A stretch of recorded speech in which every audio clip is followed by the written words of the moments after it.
خواتین و حضرات، آپ سب کو افضال کی طرف سے السلام علیکم۔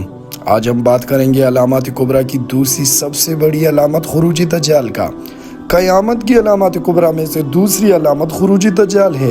احادیث مبارکہ میں دجال کا ذکر بڑی وضاحت سے آیا ہے۔ ہر نبی دجال کے فتنے سے اپنی امت کو ڈراتا رہا ہے۔ حضور اکرم صلی اللہ علیہ وآلہ وسلم نے اس کی نشانیاں بھی فرمائی ہے۔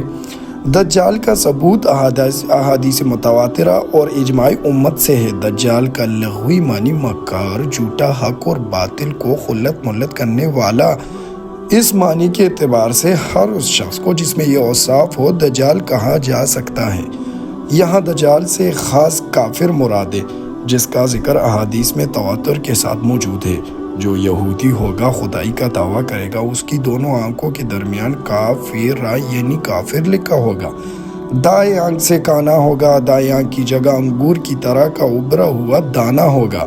زمین پر روز کا قیام 40 دن ہوگا، لیکن ان 40 دنوں میں سے پہلا دن سال کے برابر، دوسرا دن مہینے کے برابر اور تیسرا دن ہفتے کے برابر ہوگا۔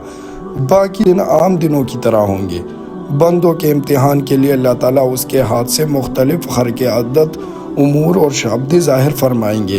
وہ لوگوں کو قتل کر کے زندہ کرے گا، آسمان کو حکم کرے گا، آسمان بارش برسائے گا، زمین کو جب حکم کرے گا زمین غلہ اگائے گی، ایک ویرانے سے گزرے گا اور اسے کہے گا اپنے خزانے نکالو، وہ اپنے خزانے باہر نکال لے گی۔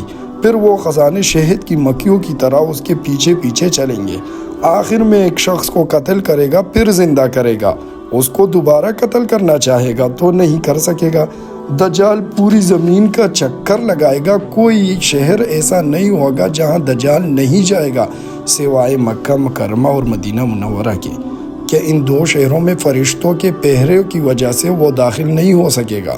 دجال کا فتنہ تاریخ انسانیت کا سب سے بڑا فتنہ ہوگا۔ حضرت امام مہدی رضی اللہ تعالیٰ عنہ جب قسطنطنیہ کو فتح فرما کر شام تشریف لائیں گے، دمشق میں مقیم ہوں گے کہ شام اور عراق کے درمیان میں سے دجال نکلے گا۔ پہلے نبوت کا دعویٰ کرے گا، یہاں سے اصفہان پہنچے گا، اصفہان کے 70,000 یہودی اس کے ساتھ ہو جائیں گے۔ پھر خدائی کا دعویٰ کر دے گا اور اپنے لشکر کے زمین میں فساد مچا دے گا۔ بہت سے ملکوں سے ہوتا ہوا یمن تک پہنچے گا۔ بہت سے گمراہ لوگ ان کے ساتھ ہو جائیں گے۔ یہاں سے مکہ مکرمہ کے لیے روانہ ہوگا۔ مکہ مکرمہ کے قریب آ کر ٹھہرے گا۔ مکہ مکرمہ کے گرد فرشتوں کا حفاظتی پہرا ہوگا، جس سے وہ مکہ مکرمہ میں داخل نہیں ہو سکے گا۔ پھر مدینہ منورہ کے لیے روانہ ہوگا۔ یہاں بھی فرشتوں کا حفاظتی پہرا ہوگا۔ دجال مدینہ منورہ میں بھی داخل نہیں ہو سکے گا۔ اس وقت مدینہ منورہ میں 3 مرتبہ زلزلہ آئے گا، جس سے کمزور ایمان والے گھبرا کر مدینہ منورہ سے باہر نکل جائیں گے اور دجال کے فتنے میں پھنس جائیں گے۔ مدینہ منورہ کے مضافات میں ایک اللہ والے دجال سے مناظرہ کریں گے۔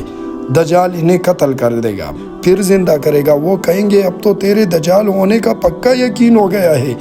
دجال انہیں دوبارہ قتل کرنا چاہے گا مگر نہیں کر سکے گا۔ یہاں سے دجال شام کے لیے روانہ ہوگا، دمشق کے قریب پہنچ جائے گا۔ یہاں حضرت امام مہدی رضی اللہ تعالیٰ عنہ پہلے سے موجود ہوں گے کہ اچانک آسمان کی طرف سے حضرت عیسیٰ علیہ السلام اتریں گے۔ حضرت امام مہدی رضی اللہ تعالیٰ عنہ تمام انتظامات حضرت عیسیٰ علیہ السلام کے حوالے کرنا چاہیں گے۔ وہ فرمائیں گے منتظم آپ ہی ہے، میرا کام دجال کو قتل کرنا ہے۔ اگلی صبح حضرت عیسیٰ علیہ السلام مسلمانوں کے لشکر کے ساتھ دجال کے لشکر کی طرف پیش قدمی فرمائیں گے۔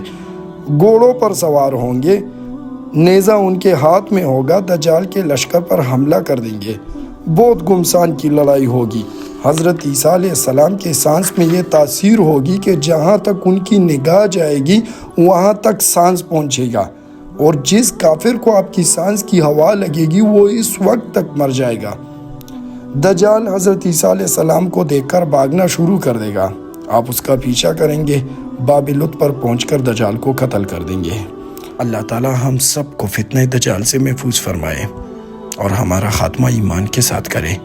انشاءاللہ جلدی ملتے ہیں علامات کبریٰ کی تیسری نشانی کے ساتھ۔ تب تک کے لیے افضال کو دیجیے اجازت۔ اللہ حافظ۔